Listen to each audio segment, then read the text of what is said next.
Olá, tudo bem? O tema de hoje é maravilhoso. Vamos falar sobre Jesus e o grande conflito. Aqui em João 14, verso 6, está escrito: Respondeu-lhe Jesus: Eu sou o caminho, a verdade e a vida, e ninguém vem ao Pai senão por mim.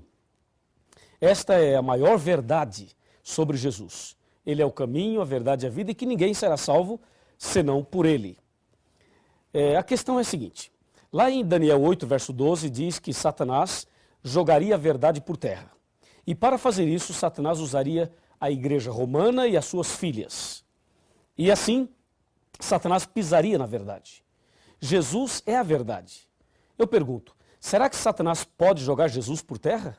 Claro que não, absolutamente não. Então, como ele trabalharia para pisar na verdade sobre Jesus? De acordo com a Bíblia, Jesus é o nosso único mediador, está aqui em 1 Timóteo 2, verso 5, há um só Deus e um só mediador entre Deus e os homens, Cristo Jesus, homem. Então Jesus é o único mediador, Jesus é o nosso advogado, que está interligado uma coisa com a outra, e Jesus é o nosso suficiente e poderoso Salvador. Então Satanás odeia Jesus Cristo. Esse ódio começou lá no céu. Aqui em Apocalipse capítulo 12, versículo 7, está escrito assim, ó: Houve peleja no céu. Miguel e os seus anjos pelejaram contra o dragão. E também pelejaram o dragão e os seus anjos. E aí o verso 8 continua descrevendo essa guerra. Percebe aí a ira do dragão, e nesse caso o dragão é Satanás, contra Miguel, nesse caso Miguel é Jesus. Então, desde o céu, Satanás odeia Jesus Cristo. E por isso ele começou uma terrível perseguição a Jesus. O resultado é que Satanás foi expulso do céu. E aqui na terra, Satanás continuou esta perseguição a Jesus. Quando Maria ficou grávida e Jesus então estava para nascer aqui nessa terra, para nos salvar do pecado, Satanás fez de tudo para conturbar o nascimento de Jesus. Inclusive, na época, algumas mulheres tinham casos com alguns sacerdotes e depois os sacerdotes diziam a elas, diga que a sua gravidez é obra do Espírito Santo, porque eu sou um sacerdote e você teve um caso comigo. Então, se você está grávida, é obra do Espírito Santo. E essa ideia começou a ser usada, espalhada naquela época, e quando a Maria ficou grávida e disse que era obra do Espírito Santo, então muitas pessoas não acreditaram, achando que Maria era mais uma vítima daquele sistema pecaminoso entre os homens maus. Satanás armou tudo para tentar conturbar o nascimento de Jesus. Ele não conseguiu atrapalhar, Jesus nasceu, e quando Jesus tinha mais ou menos 2 anos de idade, Satanás entrou em Herodes e mandou matar todas as crianças de 2 anos para baixo. A intenção era matar Jesus. Mas Deus protegeu Jesus e Jesus foi levado para o Egito. E ali ele foi protegido. Mais uma vez, Satanás perdeu a batalha. Perdeu no céu e perdeu ali no nascimento de Jesus. O tempo passou, Jesus cresceu e aos 30 anos, Jesus Cristo foi batizado no Rio Jordão por João Batista. E aí, após o batismo, aconteceram algumas coisas muito interessantes que nós vamos conversar agora. Me acompanhe, por favor.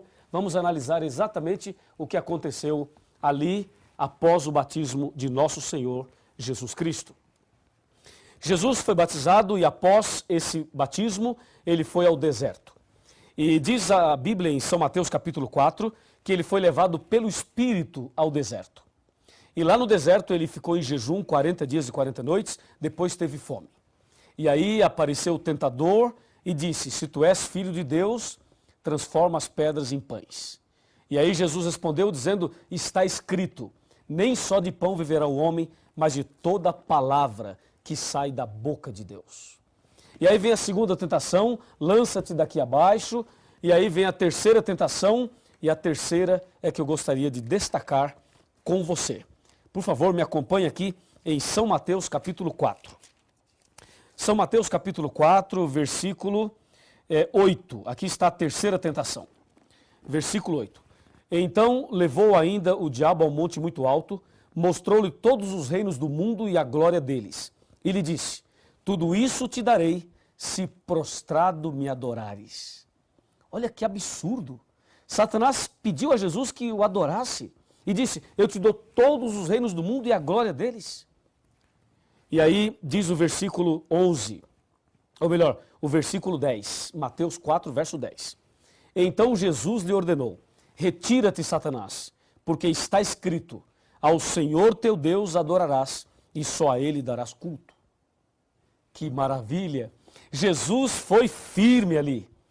E você pode perceber que Satanás sempre tentando levar Jesus a cometer algum pecado, algum deslize, e sempre tentando atrapalhar o plano da salvação. A ira de Satanás contra Jesus começou lá no céu, depois veio para a terra, e como você pode perceber aqui, em cada fase da vida de Jesus, ali está Satanás tentando atrapalhar. Onde Jesus ia, tinha uma pessoa com problema, uma pessoa cega, uma pessoa aleijada, uma pessoa possessa, uma pessoa com algum tipo de problema. Ou seja, Satanás colocava o problema ali e Jesus chegava e tirava o problema.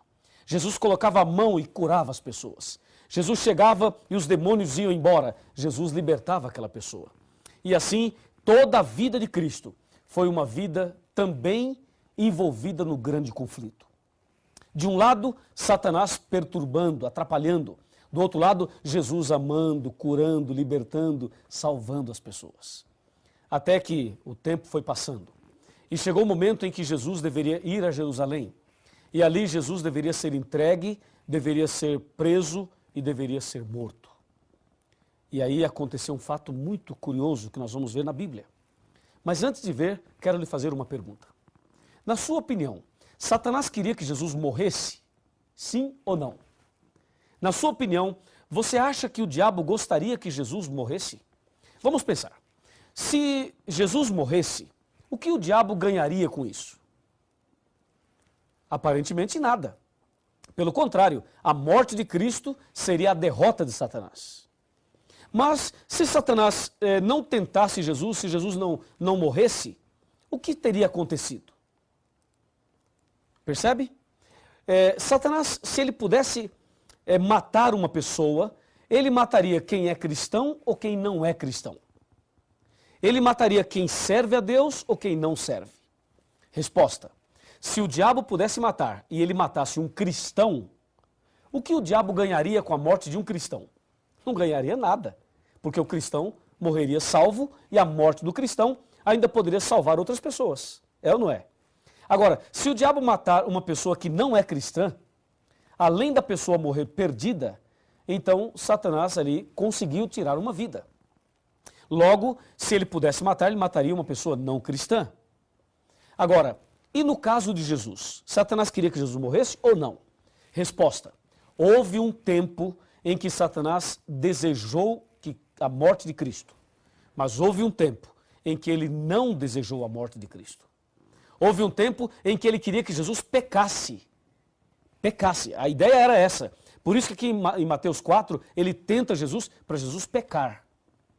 E à medida que Jesus não cai, veja então o que aconteceu. Mateus capítulo 16. Abra sua Bíblia e veja o que diz São Mateus 16. São Mateus 16, nós vamos ler aqui a partir do versículo 21. Está escrito: Desde esse tempo começou Jesus Cristo a mostrar a seus discípulos que lhe era necessário seguir para Jerusalém, sofrer muitas coisas dos anciãos e dos principais sacerdotes e dos escribas, ser morto e ressuscitado no terceiro dia. Verso 22. Pedro, atenção, hein? Atenção. Pedro, chamando-o à parte, começou a reprová-lo, dizendo: Tem compaixão de ti, Senhor, isso de modo algum te acontecerá. Mas Jesus, voltando-se, disse a Pedro: Arreda-te, Satanás, porque tu és para mim pedra de tropeço, porque não cogitas das coisas de Deus, e sim das dos homens. Percebeu? Veja, Satanás queria que Jesus morresse aqui. Satanás usou Pedro para dizer a Jesus: ó Jesus, se você sabe que vai a Jerusalém, que vai ser preso e que vai morrer, então não vá, fique aqui. É óbvio. Mas Jesus percebeu que por trás desse conselho de Pedro estava Satanás. E por isso disse: arreda-te, Satanás. Assim, Satanás tentou de todas as formas, de todas as maneiras, ele tentou atrapalhar o plano da salvação. Não conseguiu. Ele foi derrotado em tudo. Todas as vezes que ele se confrontou com Jesus, ele perdeu. E hoje ele vai perder mais uma vez, porque você já foi comprado, remido pelo sangue de Jesus. E aquele que é alcançado pelo sangue de Jesus, o maligno não lhe toca. O maligno pode até tentar alguma coisa, mas ele não consegue, porque quem está em Jesus é uma nova criatura e é mais do que vencedor. 2 Coríntios 5, verso 17. Meu amigo e minha amiga, se o diabo perdeu todas na luta, no conflito entre o bem e o mal, então como fica Daniel 8,12 que diz: lançou a verdade por terra? Me acompanhe. Vamos analisar esse ponto final do nosso estudo. Como entender este assunto tão delicado e tão importante? Vamos lá. A palavra de Deus nos apresenta a profecia de que Satanás pisaria na verdade. A questão é a seguinte: aqui no meu computador eu tenho algumas informações importantes. Veja, Satanás foi ousado, muito ousado, e tentou de tudo para atrapalhar Jesus. Agora que ele não conseguiu, que ele perdeu todas, e quando Cristo morreu na cruz, Satanás estava definitivamente derrotado. Então agora o que ele faz? Agora ele quer mudar as doutrinas sobre Jesus. Agora ele quer mexer com você e comigo. Agora aí está o ponto. Já que ele não conseguiu mexer com Jesus, não conseguiu atrapalhar Jesus, ele agora quer mexer na doutrina de Jesus e também na vida daqueles que querem seguir Jesus. Veja, há um só mediador, há um só Senhor, um só mediador entre Deus e os homens. A igreja romana foi usada pelo inimigo para fazer, sabe o quê? Para colocar outros mediadores no lugar de Jesus. A Bíblia diz em 1 Timóteo 2,5 que Cristo é o único mediador, mas a igreja romana colocou a intercessão dos santos. E tem um santo que intercede pelos problemas das pessoas. Você já percebeu isso? Por exemplo, existe o santo das causas impossíveis. Existe o santo dos endividados. Existe o santo casamenteiro. Esse você conhece, é ou não é? Existem santos para resolverem os problemas das pessoas. E as pessoas são devotas desses santos e dessa forma estão colocando um santo ou um homem no lugar de Jesus. E com isso a verdade sobre Jesus é pisada, é lançada por terra, com esta tal de intercessão dos santos. Eu quero dizer a você que nenhum personagem bíblico, nenhum apóstolo, nenhum profeta, nem Maria, nem o João, nem o Pedro, nenhum pode interceder por nós. Só Jesus é o nosso mediador. Só Jesus pode interceder por cada um de nós. Satanás quer mexer na doutrina de Cristo. E, na verdade, Satanás quer esconder as seguintes verdades. Ele quer esconder de que Jesus é o único mediador. Ele não quer que você saiba disso. Ele quer esconder que Jesus intercede por você todos os dias. Ele quer esconder que só Deus, através de Cristo, pode perdoar os seus pecados. Ele quer esconder que temos um advogado perante o Pai, Jesus Cristo, o justo. Ele quer esconder as verdades bíblicas e uma delas é que Jesus está voltando e desta forma o inimigo vem jogando a verdade por terra na vida daqueles que não estudam a Bíblia, daqueles que seguem doutrinas de homens e daqueles que não buscam a verdade. Assim, a doutrina sobre Cristo, infelizmente, tem sido pisada. E a última, Satanás está espalhando por aí uma ideia de que Jesus não é Deus e de que Jesus teve uma natureza caída e pecaminosa. As mensagens torcidas têm criado forças por aí. Mas tome cuidado, porque as doutrinas de homens estão sendo colocadas por Satanás para pisar nessa verdade. Mas a verdade é que Jesus venceu todos os conflitos entre o bem e o mal. E quando morreu na cruz, nos garantiu a vitória. E quero dizer mais a você. Se você estudar a Bíblia como deve estudar, e seguir a verdade de Jesus como deve seguir, ter Jesus no coração, se você abrir o coração para Jesus, se você seguir os passos do Senhor Jesus, se você fizer hoje uma entrega total da sua vida a Jesus, eu tenho certeza absoluta que a verdade de Deus será restaurada na sua vida. E mais, eu tenho certeza absoluta que Deus fará o maior milagre no seu coração. Lembre-se, em Jesus somos vencedores. E o sangue de Jesus tem poder para expulsar Satanás da vida de quem quer que seja. E se o diabo está perturbando a sua família, se o diabo está perturbando a sua casa, se há uma obra maligna na sua vida, se você está preso em algum vício, se você está preso em alguma artimanha do inimigo, nesse momento, Deus vai te libertar das garras de Satanás. Creia, há poder no sangue de Jesus. E se você crê assim, então abra o coração para que a verdade seja restaurada na sua vida. Vamos orar?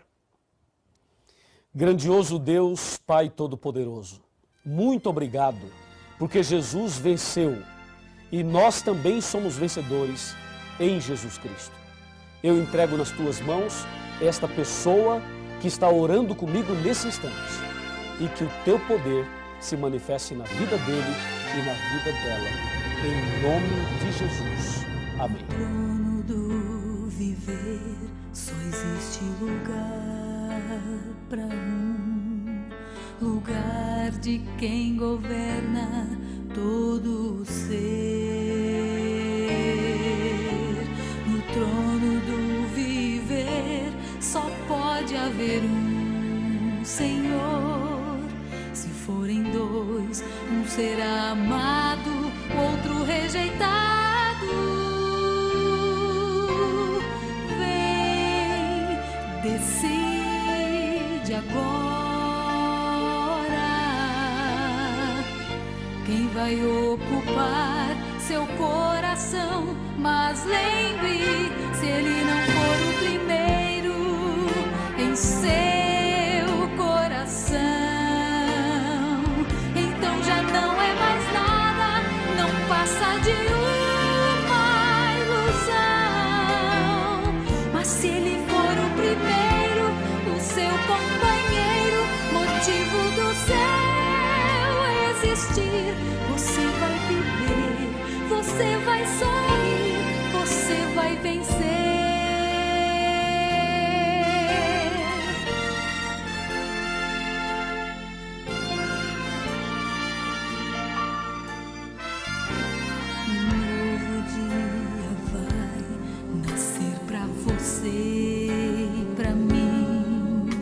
Depende de aceitar Jesus no viver. É hora de beber da fonte da vida. Você verá, em Jesus existe plena alegria.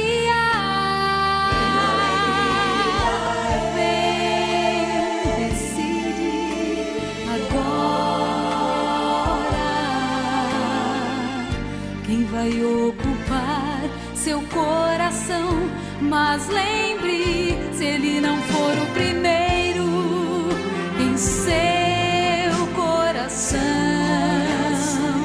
então já não é mais nada, não passa de uma ilusão. Mas se ele for o primeiro, o seu companheiro, motivo do seu existir, você vai viver, você vai sorrir, você vai vencer. Não há batalha perdida com Cristo. Ele mesmo triunfou lá na cruz. Com sangue já provou que nos ama. Se o coração não for dele,